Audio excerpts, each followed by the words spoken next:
Good morning and happy Sabbath. How many of you are blessed to have the little ones with us today doing this? Anyone else? I love this so much. And so what I want to do is I actually want to start out, and this is partly for the kids and partly for everyone else. I want to tell you about a time that I messed up big time. Tell you a time that I made a really, really big mistake. So I was in middle school, and I was going to go spend the night at a friend's house. But my friend was in track. We were both in track, but he was better at track than I was. And so he got into these district meet things, where you do really good and then you can compete at I wasn't that good, so I didn't get into the track meet. But I was going to be spending the night at his house that night. And so we made an arrangement with the school that I could actually go to the track meet with him. So I could watch him compete, and I would go over to his house afterwards. And this was really great because that meant I got out of half a day of school, and I was super excited about that. You should love learning, kids. You should want to be in school all the time. But I was very happy to go on the track meet.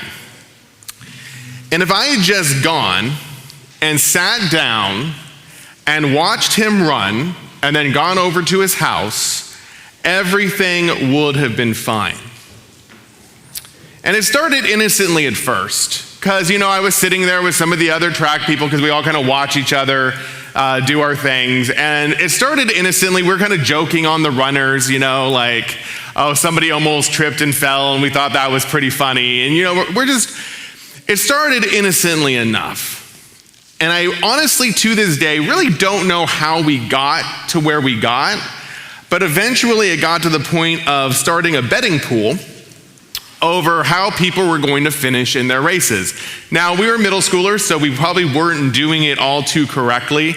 None of us were I don't even know what the term for it is, the betting people, none of us had anything to do with that, but we were just making these unofficial bets on the races. Well, my friend was very good at running, really good.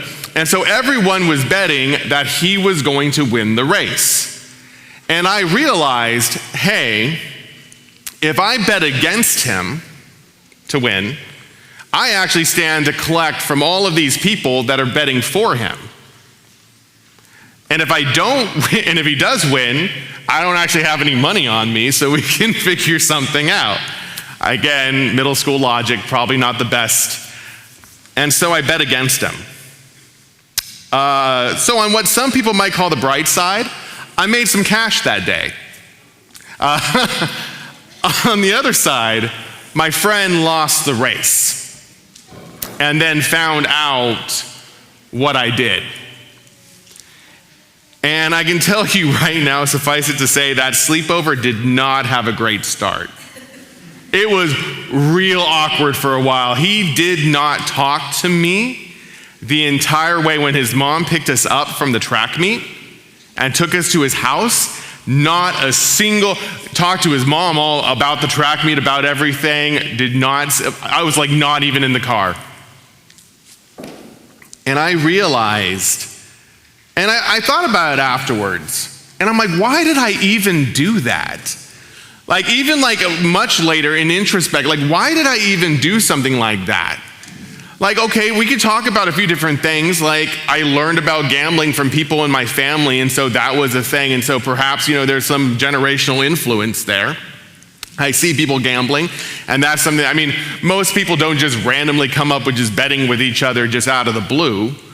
I could argue, I had some toxic masculine influences, and so I thought that the way that I interacted with my friends, especially my guy friends, was through mockery and making fun of each other, and why is he so upset? This is what dudes do. But at the end of the day, I realized, even at that age, I had hurt my friend. And that wasn't okay. And so what did I have to do? Well, first off, my bad. I had to admit that I had done something wrong first, and sometimes we call this idea confession. I basically had to understand and admit that I had done something wrong. And that wasn't enough, because then I had to go, okay, I'm really sorry that I did this thing that hurt you. And could you please forgive me for doing that? And that's good too. And thankfully, he thought about it for a minute, a very, very long minute, a very long minute. And then he said, okay. And then I said, okay, and this is what I'm going to do in the future because I don't want to hurt you again. And I'm like, I'm never going to bet against you again.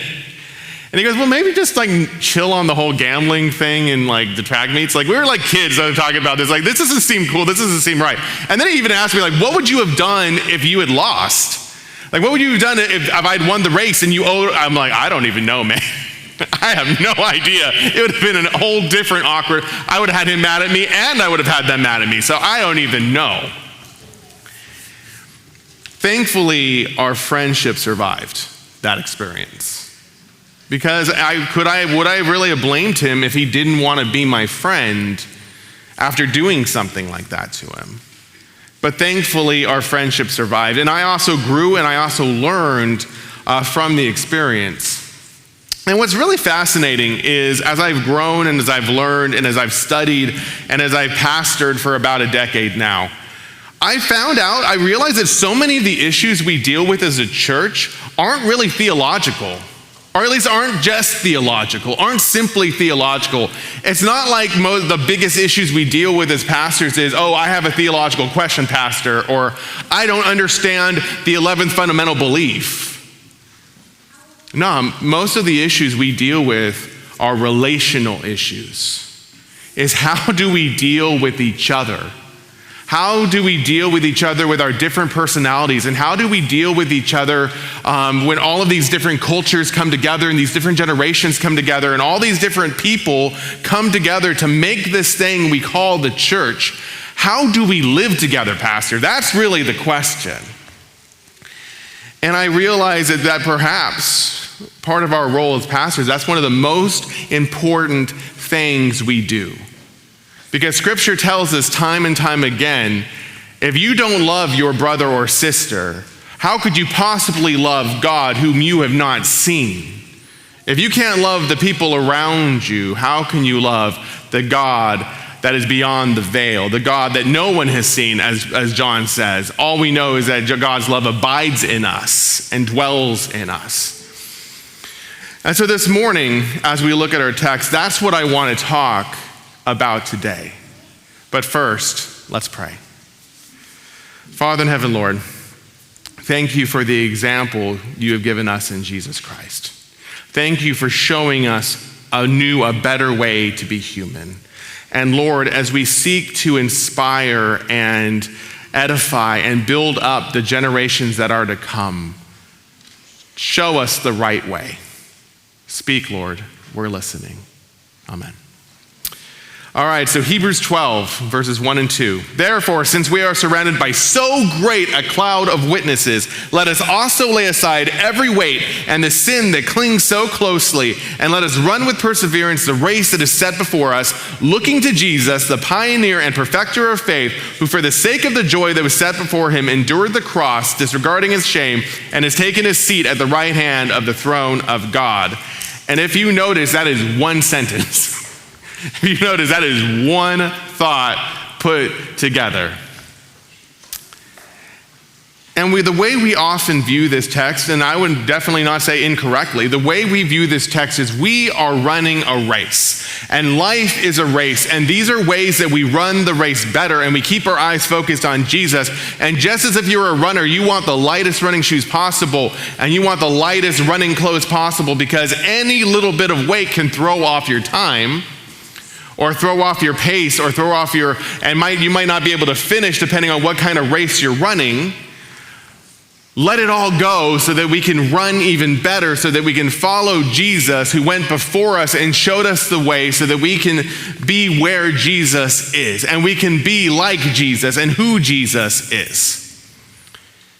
And that's great. And then we talk about how this cloud of witnesses are those Bible characters that came before us, and how we sometimes learn what to do, and more often than not learn what not to do from them. And we look at those who came before us, pillars of our faith communities, pillars of our own lives that have shown us things and have helped make us who we are. And when I preached this at the Adventurers a few weeks ago, that's what I talked about. But today, church, I actually want to take us on a different angle. What if, instead of the runner, we are in the cloud? What if instead of looking at ourselves as the one who is running the race, what if instead we look at ourselves as the one inspiring another person who is running the race? The question we want to ask is what do we leave for those who are coming after us? How have we invested in them, and how have we prepared them for the futures that they will face? We all pray that Jesus will come tomorrow, or next week, or by the end of the year. But if Jesus does not, and if Jesus does not come for however many years to come, the question remains, how do we prepare the next generations to keep running this race? Because just as you have a cloud of witnesses, perhaps you are in the cloud for someone else. And we often like to say that family is a child's first church, is that church actually starts at home. And religious education and education in general starts at home. And some of the biggest markers of whether or not a child is going to succeed is what reinforcement do they get from home?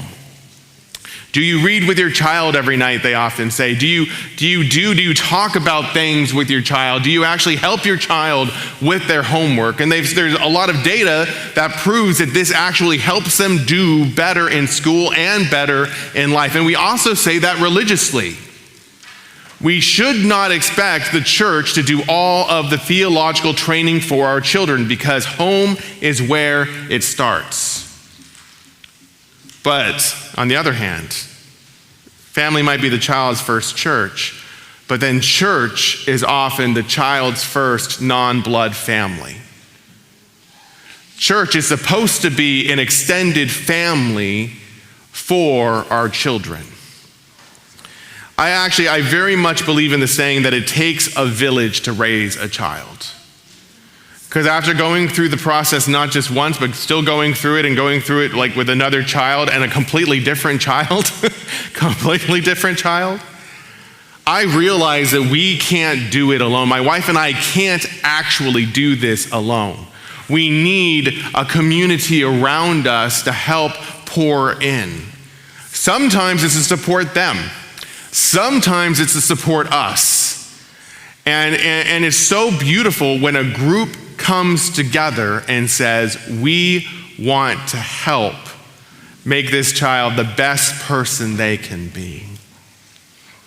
And I believe that's what we do, and that's what we promise as a church. I mean, why do we do child dedications? Why do we do baby dedications in the church? And I find it's one of the most beautiful things that we do. Why? Because we bring the little ones, and it's super cute, and we bring them up here. And we as a church make a promise that as long as you bring them here, they are one of us. As long as when you keep bringing them here, and they are part of our family, and we will take care of them, and we will help raise them, and we will help teach them, and we want to show them Jesus in such a way that Jesus is an irresistible option.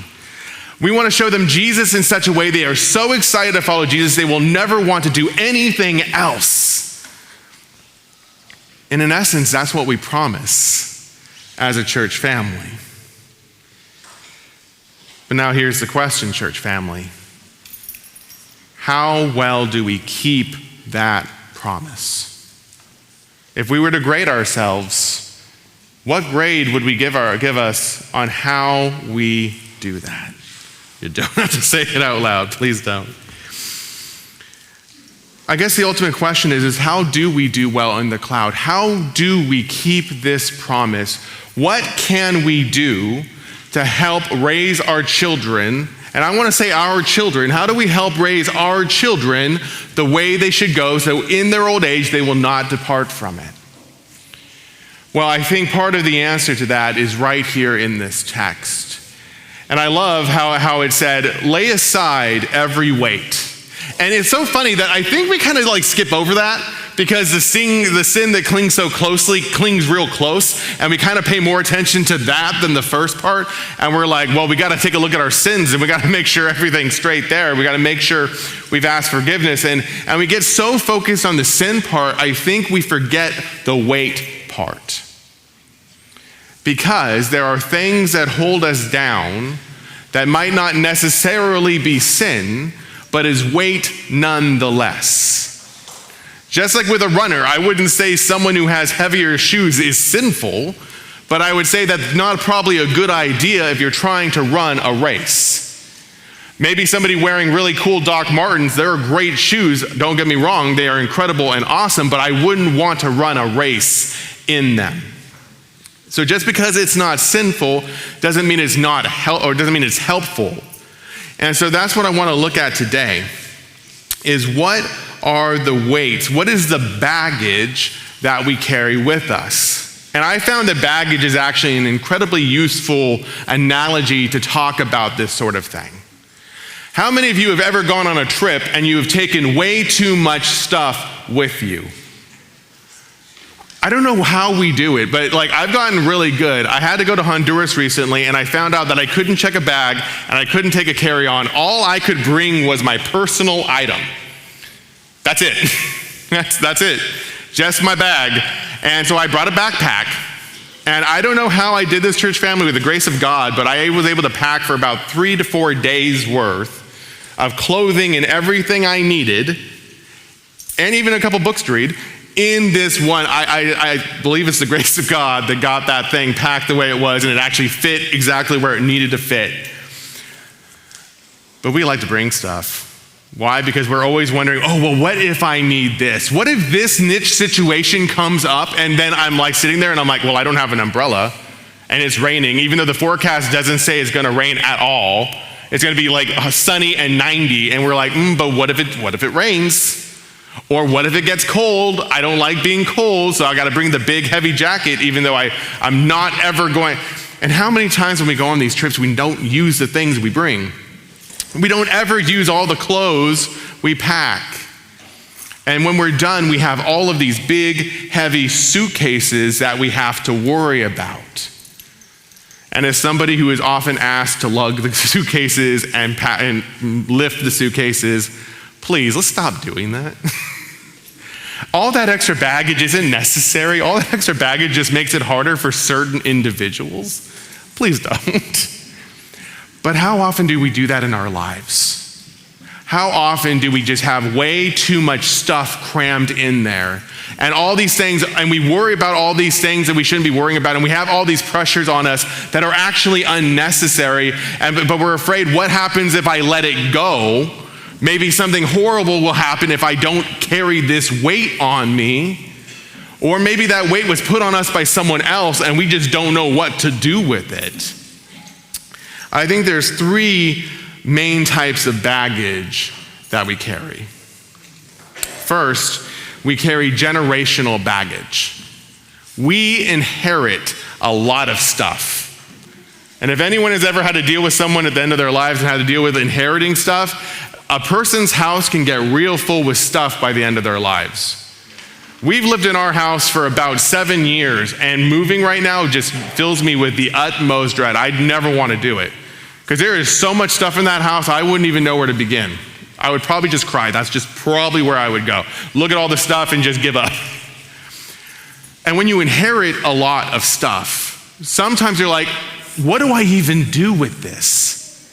But then you can't throw it away, because it has sentiment, it belonged to someone that came before you. And what if throwing that away is somehow betraying their spirit? We're Adventists, they're gone, don't worry about it. They won't know, it's fine. Sorry, that might be a little tacky. But from generation to generation, we pass down baggage. And sometimes our previous generations don't even know why they're carrying the baggage. They've just inherited it from someone else. Like when we ask the question, why do we do things this way? And honestly, guys, this is one of the most beautiful things that young people do. Young people come into a situation, they come into a system, and they go, why are we doing this? How many times do we not have an answer for them? Because this is just the way it's done. And they're like, well, it doesn't make sense. This seems really ineffective. This seems really inefficient. Why are we doing this? You see, because something I've learned is systems are sustained by the older. That as we get older, as we learn, as we grow, we like things to stay the same. And so we create systems around ourselves, and we want to maintain those systems, and we want things to stay the way they are. And movements are made by the younger. It is no coincidence that many of our great movements, social movements in history, have been led by young people. It is no coincidence that Seventh-day Adventism was founded by young people. Systems want to sustain and don't want to change. Movements want to change and shake things up and see if there's a better way to do things. When Ben and JJ are at the beach, they love doing sandcastles. And sometimes, it goes both ways, but sometimes usually it's Ben is creating something and Ben's got his castle and he's got the whole thing and it's got a whole reason for the way things are. And then JJ comes in and JJ wants to do something new. And JJ either wants to make a road or wants to build a canyon in the middle of it. JJ wants to try something different. And then Ben doesn't want the castle to change. JJ wants to have something new, and then they go at it, and guess what usually ends up happening? It's all messed up.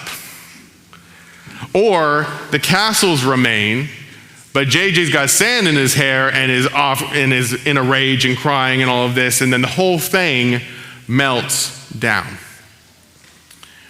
I wonder how often it is that we, as older generations, build sand castles. And at the end of the day, they really are sandcastles. At the end of the day, the only thing keeping them up is our will. The stiffest breeze, the slightest wave could knock them over. But we want things to stay exactly as they are. And anything that comes that could change that is a threat to the stability of the whole structure, perhaps because the structure isn't as stable as we think it is. So we're scared. And we don't want things to change. But man, what if it's like, you know what? Why don't I just take this middle part out? You know, let me, what do you got? What are these ideas that you have? What would you like to do? And let me take a look at the structure and let's see if we can incorporate that in to the structure. Or maybe what this exposes is, oh man, this whole thing's got to change.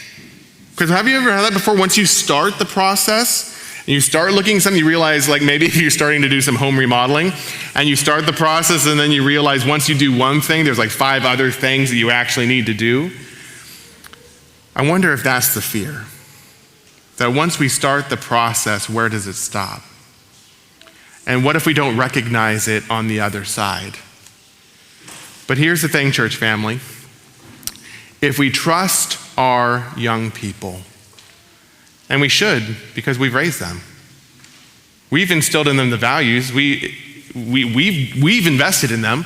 If we trust them, perhaps even if the thing looks different, it will still be something we can be part of, and we will still recognize it to some degree.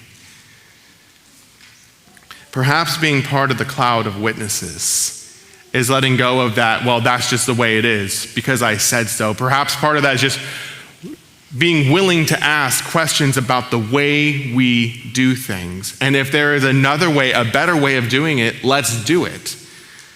Guys, this is one of the most beautiful reasons I love being a Seventh-day Adventist, is we believe in present truth. We believe that God is not static, that God is dynamic. We believe that God reveals more and more of God's self to us, and as we learn and as we grow, we actually can learn things different.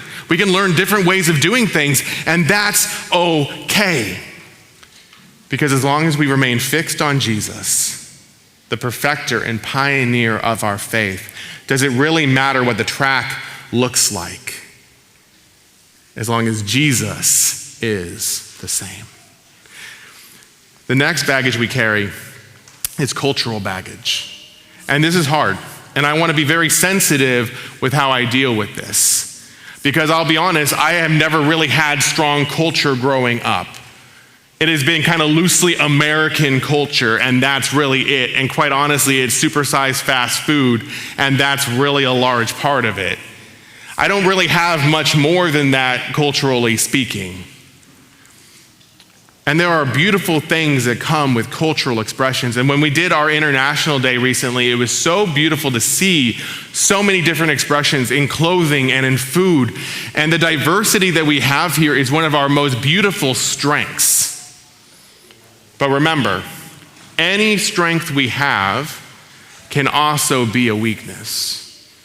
And having a strong cultural identity is a strength, but then it can also come with a lot of baggage. In Galatians, Paul says this: there is no longer Jew or Greek, there is no longer slave or free, there is no longer male or female, for all of you are one in Christ Jesus. Now, Paul is saying this, and actually Paul starts out, because Paul's got a bit of an attitude, and Paul goes real hard sometimes. Paul starts his chapter by saying, "You foolish Galatians." Paul starts out by saying one of the things that Jesus tells us not to say to people, because Jesus says, don't call people a fool. And then Paul was like, you fools, right? And he's talking to the culturally Jewish contingent in the group in the Galatians. And he's talking about the legalism that they have clung so closely to. And so the whole point of this is that your legalism is actually tearing the church apart. And your legalism is actually creating this unsustainable stress in your lives. Because one of the things the gospel tells us is we cannot buy or build a stairway to heaven. That is not how it works. We are saved by the grace of Jesus Christ. That alone, faith and not works. That is how one is saved. There is nothing you can do to earn it or to buy it or to build it. And time again, we go, yeah, we're saved by grace, but... And so it's interesting that when Paul's talking here, I think that he says, if you are a follower of Christ, you have to be countercultural to some degree. And the weird thing is we all agree with that. I don't think there's anyone here that says, oh, no, if you're a Christian, you shouldn't be countercultural. No, we do it all the time. Whenever there is some pop culture thing we have a problem with, we're real countercultural. Whenever there is some new wizarding thing out there or some new Marvel this or Star Wars that, many people get uptight, get in an uproar and say, yeah, we're supposed to be countercultural. We shouldn't be buying into this stuff.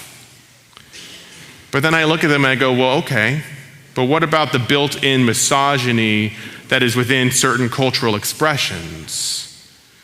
What about this problematic, bigoted ideology that I see in this expression right here? And what's funny is we're real quiet about that. Even as a world church, we're real quiet about the actual systemic oppression that happens in particular cultural groups, and we say that's just culture. If we are following the words of Paul in Galatians, and if we are supposed to be countercultural, we need to take that to its logical conclusion. And there are some times in our cultural expressions where it is unhealthy. And our cultures have given us baggage that is not right, that is not fair, that needs to be done away with, that we have to let go of in order to follow Jesus better. If you have to choose between Jesus and culture, the answer should always be Jesus. If you have to choose between your generation and Jesus, the answer should always be Jesus. And that is what we have to teach our kids. How often do we drag our kids into doing something that they don't want to do, and we don't want to do, but we have to? And you're like, you don't understand, you have to do this because, and it's like, but why? Because if you don't, I'm going to catch a whole lot of stuff from a whole lot of people, and I really just don't want to. Why do I have to follow this life path? Because if you don't, I want to make sure that you can provide for yourself. But ask yourself, is it really because you're concerned about them, or if you're concerned about how your culture is viewing you and viewing them? Is it possible that we could just let them be who they want to be, and if it's not a medical professional, that is okay? And don't get me wrong, church family. I get the drive. I get the push. I really, really do. But sometimes, even with the best of intentions, we can do the most horrible things. And even with the best of intentions, we can push our children in such a way that they don't want to come back. So we have to ask ourselves this morning, is this something that's a life or death thing? Is this a salvation issue, or is this a cultural issue? Is this some cultural baggage that I have to work through in order to be a better witness in the cloud of witnesses for those who are running the race after me? And lastly, just our own personal baggage. Because I don't know about you guys, I got plenty of baggage, and it doesn't necessarily have to come from anywhere. It's just me. And I got a lot of stuff I'm dealing with, and I'm very open and transparent about this, but I suffer from anxiety. And if anyone else suffers from anxiety, you know exactly what I'm talking about. And sometimes the best way I can describe it is that it feels like there is a presence that is crouched in the back of my head that asks those really horrible questions sometimes about like, well, what will happen if? Or are you like, what is that? What is this? And is constantly scared and is constantly afraid. And sometimes I have to say, is what I'm feeling real, or is it just the anxiety? And it's hard. And I have to be really mindful, and I have to try really hard not to pass that on to my children. And then sometimes I get with my anxiety, I get in my head so much that I am just zoned out. I am not present. I am not with them. And what am I telling them then? Am I telling them that my baggage is more pressing than they are? My baggage is more important than they are? 1 John, one of my favorite verses in the entire scriptures, one of my favorite verses is in 1 John chapter 3. And by this we will know that we are from the truth, and will reassure our hearts before him whenever our hearts condemn us. For God is greater than our hearts, and he knows everything. I can't tell you how many times that has pulled me out of a spiral. I can't tell you how many times where I feel like everything is collapsing around me, and this reminds me that it's my own heart that's condemning me, not anything else. It's all internal, because I know how God feels about me, and I am lying to myself. And we're really good at that, church family. We're really good at lying to ourselves.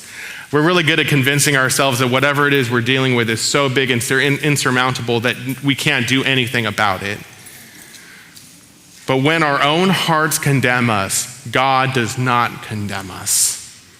When our own hearts condemn us, God comes in and reminds us that you are loved, that you are valued and valuable, and that you are welcome even with all of this stuff you're dealing with. You are welcome here. So one of the big questions we're asking ourselves currently in the church is, how do we retain our young people? How do we retain our kids? How do we retain our youth? And especially when our youth go to college, how do we keep them? And there's a lot of talk going on about, well, do we just need to be more exciting than the world? Are we competing with entertainment? Are we competing with Hollywood? Are we competing with video games? What are we competing with? Do we have to offer something flashier so that they'll want to come to that? I'm going to tell you today, church family, that the answer is actually a lot simpler and more difficult than that. No, because we're not going to win. We should not try to compete with the world when it comes to entertainment, because if we're going to try to do that, the world will win. Because they got more budget. They got higher production value. They got us beat there. I don't think that's even what we should be doing. That's actually not the point. If they know that they are loved, even when they make mistakes.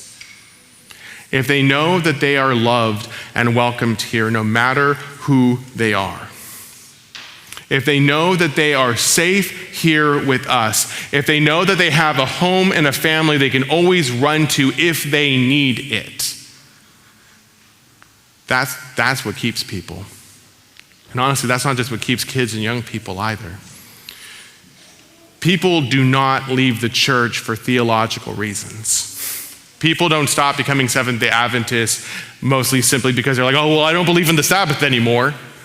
Or, oh, I think the health message is right out. No, they don't. That's not usually why people leave. People leave because they have social issues. People leave because they don't feel welcome. People leave because they don't feel loved. People leave because Christians that pretend to love Jesus do horrible things to them and it never gets addressed. That is why people leave the church. That is why young people leave the church. And as God teaches us, there is only one answer for all of this, and that's love.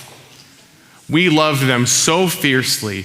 We love them so much. We love them so completely that they know that. And that's something that Hollywood cannot give. That's something that entertainment cannot provide. That's something that all of those things, that no amount of likes on social media can equal the love of a church.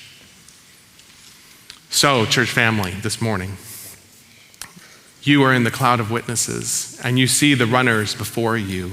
You saw them up here this morning. You see them as you pass them in the halls. Love them. Love them freely and love them recklessly. Let them know that they are loved so much that they can't do anything that will make us stop loving them. If we're going to be in the cloud of witnesses, let us cast away the weights. Let us cast off these sins that cling so closely. Let's look at the pioneer and the perfecter of our faith. Let's look at how Jesus treated children and how Jesus loved and valued children and what Jesus told us to be like children.